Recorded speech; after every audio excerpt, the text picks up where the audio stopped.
Hoy vamos a hablar de los efectos generales de una mutación genética y cómo las mutaciones afectan al organismo en su conjunto.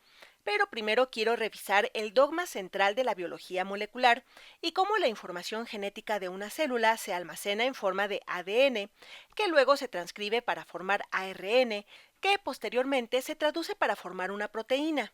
Los nucleótidos del ADN se transcriben a sus formas complementarias en el ARN, que luego se leen como codones o grupos de tres para codificar aminoácidos específicos en una proteína más grande.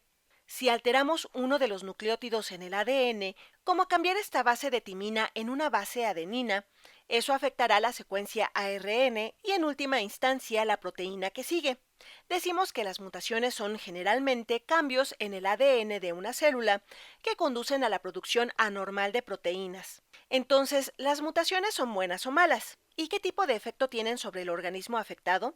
Bueno, realmente no hay una buena respuesta a esta pregunta. Hay muchos tipos diferentes de mutaciones que pueden dar lugar a grandes cambios estructurales, como las imágenes que he dibujado aquí, o pueden dar lugar a pequeños y sutiles cambios que pueden pasar completamente desapercibidos. Sin embargo, es muy difícil llamar a una mutación buena o mala, ya que realmente depende de una gran cantidad de cosas, incluido el entorno en el que vive el organismo.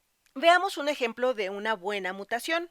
La bacteria Streptococcus pneumoniae es la bacteria que normalmente se asocia con la neumonía. Uno de los tratamientos más populares para la neumonía es darle a la persona infectada un antibiótico como la penicilina, lo que ayudaría a eliminar todas las bacterias y eliminar la enfermedad. Pero a veces se pueden encontrar algunas bacterias Streptococcus mutadas, que tendrán un rasgo especial que las hace resistentes a la penicilina.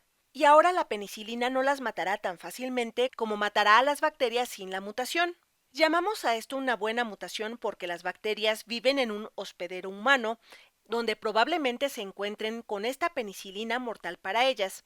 Al ser resistentes a los antibióticos como la penicilina, sería beneficioso para las bacterias. Solo para aclarar, lo llamo una buena mutación para las bacterias, no realmente para los humanos infectados, ya que será más difícil deshacerse de las bacterias que son resistentes a ciertos antibióticos. Veamos un ejemplo de una mala mutación.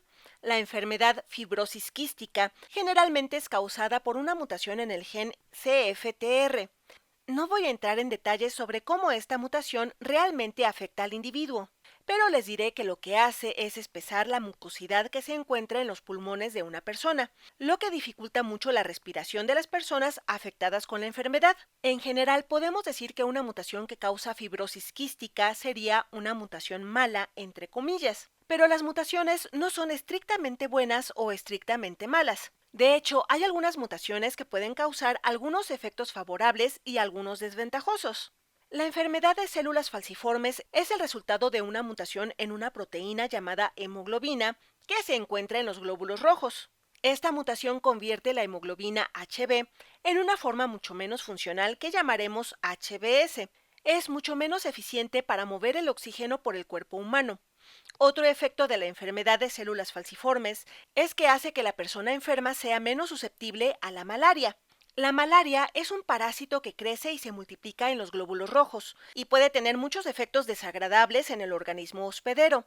El parásito de la malaria no puede crecer bien en los glóbulos rojos afectados por la enfermedad de células falciformes. En este caso, la mutación asociada con esta enfermedad tiene un efecto negativo, que es que el HbS no es tan bueno para transportar oxígeno por el cuerpo, pero también tiene un buen efecto, ya que hace que sea menos probable que la persona enferma sea afectada por la malaria, pues esta no puede crecer tan bien en los glóbulos rojos del ser humano con la afección.